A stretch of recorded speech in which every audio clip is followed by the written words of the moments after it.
আপনি বিশ্বাসই করবেন না, পৃথিবীতে আজও এমন একটি জায়গা আছে, প্রশান্ত মহাসাগরের মাঝখানে লুকিয়ে থাকা এক গোপন দ্বীপ, যেখানে পৌঁছানো যেন সময়ের উল্টো দিকে হাঁটা। এটি পৃথিবীর সবচেয়ে বিচ্ছিন্ন মানব বসতিগুলির একটি, এতটাই দূরে যে এখানে কোনো বিমান নামতে পারে না, ক্রুজ জাহাজ আসতে পারে না, এমনকি গুগল ম্যাপেও এই দ্বীপটিকে ঠিকভাবে ধরা যায় না। অথচ এই দ্বীপেই আজও বাস করে প্রায় 50 জন মানুষ। এটাই পিটকেয়ান আইল্যান্ড, অন্তহীন নীল সমুদ্রের মাঝখানে মাথা তুলে দাঁড়িয়ে থাকা এক আগ্নেয়গিরির শিলা, সময়ের স্পর্শে প্রায় অপরিবর্তিত, রহস্যে ঘেরা, আর পৃথিবীর বেশিরভাগ মানুষের কাছেই প্রায় অজানা। কিন্তু প্রশ্ন হলো, এই দ্বীপটি তৈরি হলো কিভাবে? সভ্যতা থেকে এত দূরে থেকেও এই 50 জন মানুষ আজও কিভাবে বেঁচে আছে? তাদের দৈনন্দিন জীবন কেমন কাটে?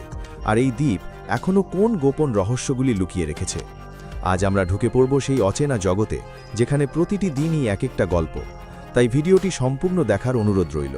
আর নতুন বন্ধুরা অবশ্যই পাশে থাকা সাবস্ক্রাইব লেখাটি প্রেস করে বেল আইকনের অল অপশন সিলেক্ট করুন। নিকটতম বিমানবন্দরে পৌঁছতেই আপনাকে পাড়ি দিতে হয় হাজার হাজার কিলোমিটার, তাহিতি কিংবা নিউজিল্যান্ড পর্যন্ত। সেখান থেকে শুরু হয় আসল পরীক্ষা। একটি ধীর গতির সরবরাহ জাহাজে উঠতে হয়, যা দিনের পর দিন প্রশান্ত মহাসাগরের বুক চিরে এগিয়ে যায়। চারিদিকে বিশাল ঢেউ, হঠাৎ ঝড়, আর চোখ যতদূর যায় শুধুই জল। কোনো উদ্ধারকারী নৌকা নেই, আশেপাশে কোনো দ্বীপও দেখা যায় না। মনে হয় যেন সভ্যতা বহু আগেই পেছনে পড়ে গেছে। ঠিক তখনই সেই শূন্যতার মাঝখান থেকে হঠাৎ জেগে ওঠে এক খাঁজ কাটা সবুজ পাহাড়। সমুদ্র থেকে উঠে আসা পাথরের দেওয়ালের মতো খাড়া পাহাড়, মানুষের স্পর্শ না পাওয়া ঘন বন, আর এত স্বচ্ছ জল যে নৌকার নিচে সমুদ্রের তল পর্যন্ত দেখা যায়। কাছে এগোতেই মনে হয় পৃথিবী বুঝি এই জায়গাটার কথা এতদিন ভুলেই গিয়েছিল। বেশিরভাগ পর্যটক কখনোই এখানে পৌঁছতে পারে না। এখানে কোনো রিসোর্ট নেই, কোনো ট্যুর গাইডও নেই, এমনকি ঠিকঠাক কোনো জেটিও নেই। দ্বীপের বাসিন্দারাই ছোট ছোট নৌকায় করে প্রচণ্ড ঢেউয়ের সঙ্গে লড়াই করে আপনাকে তীরে পৌঁছে দেবে। দ্বীপে পা রাখার মুহূর্তেই একটা বিষয় পরিষ্কার হয়ে যাবে, আপনি আর আধুনিক দুনিয়াতে নেই। পিটকার্ন দ্বীপে মোটামুটি 50 জন মানুষ বাস করে। পুরো দ্বীপে মাত্র 50 জন। 50টি পরিবার নয়, 50টি জীবন মাত্র। এমন একটি ছোট্ট জনসংখ্যা যেখানে সবাই সবার নাম জানে, গল্প জানে, অতীত জানে। এখানে কোনো সুপারমার্কেট নেই, নেই কোনো হাসপাতাল, এমনকি নেই কোনো পুলিশ স্টেশন। আছে মাত্র একটি স্কুল, একটি চার্চ, একটি ক্ষুদ্র পোস্ট অফিস আর একটি জেনারেল স্টোর, যা সপ্তাহে মাত্র 2 দিন খোলা হয়। তাহলে প্রশ্ন হলো, এত দূরবর্তী প্রায় বিচ্ছিন্ন এই দ্বীপে মাত্র 50 জন মানুষ কিভাবে টিকে আছে? আর এর উত্তর লুকিয়ে আছে আত্মনির্ভরতার মধ্যেই। পিটকার্ন দ্বীপের বেশিরভাগ পরিবারই নিজেদের খাবার নিজেরাই ফলায়। উর্বর মাটিতে সহজেই জন্মায় কলা, পেঁপে, ব্রেড ফ্রুট, কচু আর মিষ্টি আলু। দ্বীপ জুড়ে মুক্তভাবে ঘুরে বেড়ায় মুরগি, সেখান থেকেই মেলে ডিম। সন্ধ্যা নামলেই পুরুষরা পাহাড়ের খাঁড়া কিনারায় গিয়ে গভীর নীল জলে মাছ ধরার ছিপ ফেলেন। তাজা টুনা আর ওয়াহু মাছি তাদের প্রধান প্রোটিনের উৎস। এই দ্বীপে কোনো প্রাকৃতিক মিঠে জলের উৎস নেই, না নদী না ঝর্ণা। তাই পুরোপুরি নির্ভর করতে হয় বৃষ্টির জলের ওপর, যা ট্যাঙ্কে জমিয়ে রাখা হয়। এখানে জলের প্রতিটি ফোঁটার দাম আছে। খরার সময়ে স্নান করাও যেন মুশকিল হয়ে পড়ে। বিদ্যুৎ আসে সোলার প্যানেল আর ছোট ডিজেল জেনারেটর থেকে। যদি কোনো জেনারেটর নষ্ট হয়, তাহলে বাইরে থেকে সাহায্য আসার প্রশ্নই ওঠে না। এখানে কোনো রিপেয়ার শপ নেই, নেই অনলাইন শপিং সুবিধা, নেই এক্সপ্রেস ডেলিভারি। তাই দ্বীপের মানুষ নিজের হাতেই সবকিছু ঠিক করে। অনেক সময় এমন যন্ত্রপাতি দিয়ে যেগুলি তারা আগে থেকে বাদ দিয়েছে। যা কিছু স্ক্র্যাপ পাওয়া যায় তা দিয়েই আবার নতুন করে মেশিন বানানো হয়। এখানে পুরনো লোহার একটি টুকরো হয়ে উঠতে পারে জীবন বাঁচানোর উপকরণ। কিছুই নষ্ট করা হয় না, সবকিছু মেরামত করা হয় যতক্ষণ না একেবারেই অচল হয়ে পড়ছে। এত ছোট একটি সমাজে প্রত্যেক মানুষকেই একাধিক দায়িত্ব নিতে হয়। আজ আপনি কৃষক, কাল আপনি ইলেকট্রিশিয়ান, কখনো মেকানিক, কখনো রান্নার দায়িত্বে, আবার কখনো নার্স। পিটকার্নে বেঁচে থাকা মানে একা নয়, এটা পুরোপুরি একটি সম্মিলিত প্রচেষ্টা। এখানে যোগাযোগ ব্যবস্থাও আধুনিক দুনিয়ার মানুষকে সম্পূর্ণ অবাক করে দেয়। কোনো মোবাইল নেটওয়ার্ক নেই, সেল সার্ভিস নেই, আছে শুধু একটি ধীর গতির ব্যয়বহুল স্যাটেলাইট ইন্টারনেট, যেটা খারাপ আবহাওয়ায় প্রায় কাজ করা বন্ধ করে দেয়। একটি ইমেল লোড হতেও মিনিটের পর মিনিট লেগে যেতে পারে। কখনো কখনো দিনের পর দিন ইন্টারনেট পুরোপুরি উধাও হয়ে যায়। বাইরের দুনিয়ার সঙ্গে যোগাযোগের সবচেয়ে নির্ভরযোগ্য মাধ্যম এখনও রেডিও আর পোস্ট অফিস। একটি ছোট্ট কাঠের ঘর যেখানে কয়েক মাস পর পর চিঠি আসে।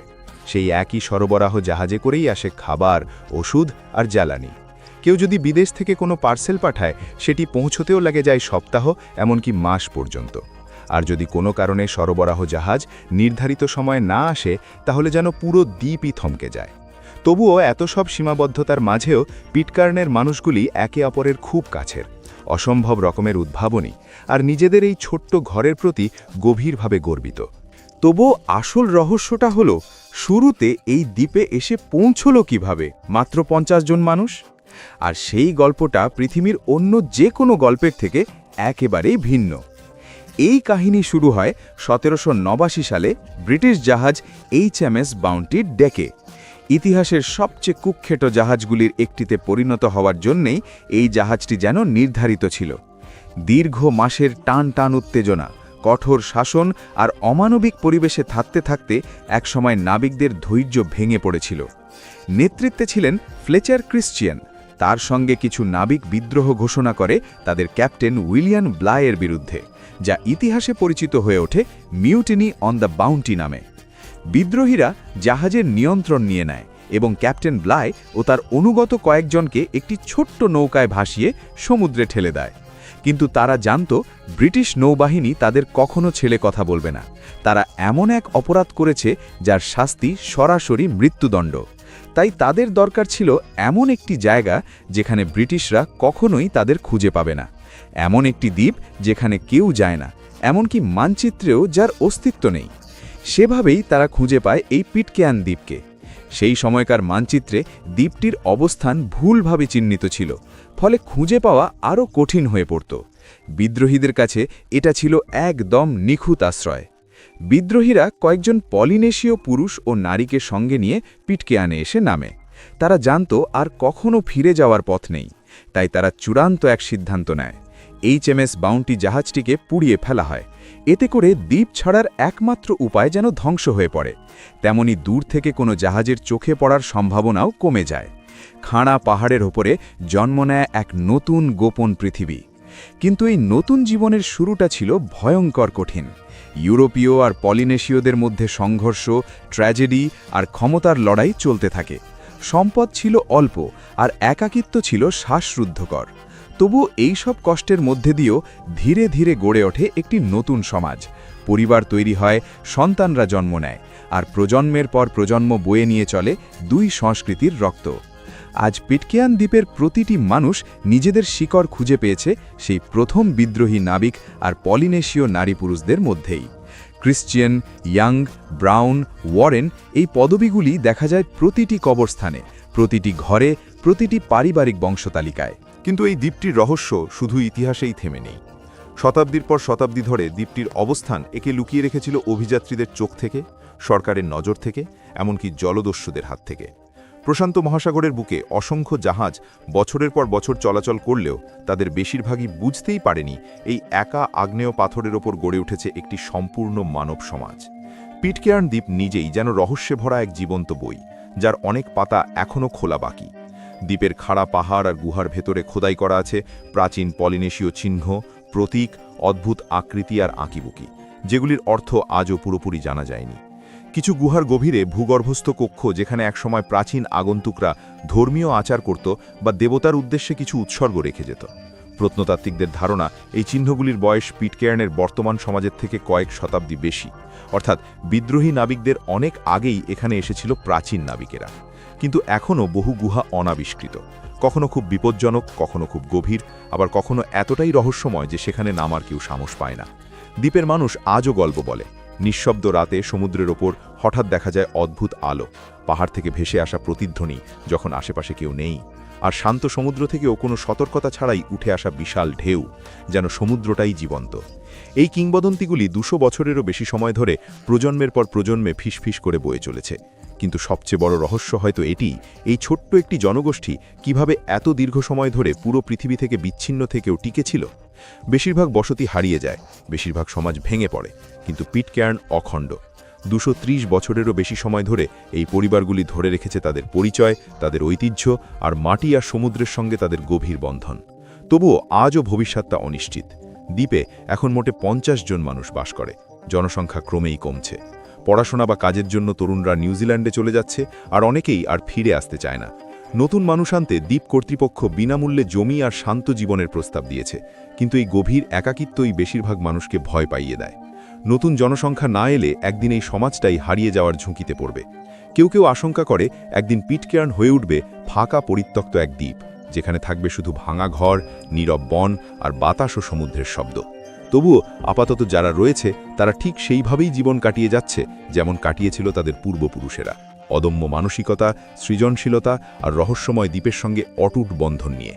প্রতিদিন তারা জেগে ওঠে সমুদ্রের গর্জনে, হাঁটে সেই খাড়া পথ ধরে যা তাদের প্রপিতামহরা পাহাড় কেটে বানিয়েছিল, আর প্রজন্মের পর প্রজন্ম ধরে বাঁচিয়ে রাখা জ্ঞান পরের হাতে তুলে দেয়। এই গল্প আমাদের আধুনিক পৃথিবীকে এক বিরল সত্যের কথা মনে করিয়ে দেয়। এমন একটি জায়গা যেখানে সময় ধীরে চলে, যেখানে প্রযুক্তি সবকিছু দখল করতে পারেনি, যেখানে প্রকৃতি আজও শক্তিশালী, আর যেখানে মাত্র 50টি প্রাণ এমন এক জীবন আঁকড়ে ধরে আছে যা পৃথিবীর প্রায় কেউই কখনো অনুভব করতে পারবে না।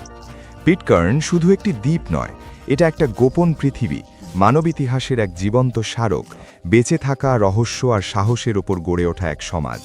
আর আজ আপনি ঢুকে পড়েছিলেন সেই দ্বীপের ভেতরেই, যেখানে আজও মাত্র 50 জন মানুষ বাস করে। এখন আপনার মতামত জানতে চাই, আপনি কি এমন বিচ্ছিন্ন একটি জীবনে থাকতে পারবেন, নাকি এই একাকিত্বই আপনার কাছে সবচেয়ে ভয়ঙ্কর মনে হবে? কমেন্টে আপনার ভাবনা জানাতে পারেন। আজকের এই ভিডিওটি ভালো লাগলে একটি লাইক করতে পারেন, চ্যানেলটি সাবস্ক্রাইব করে রাখতে পারেন। তাহলে দেখা হচ্ছে পরবর্তী নতুন একটি এপিসোডে। ধন্যবাদ।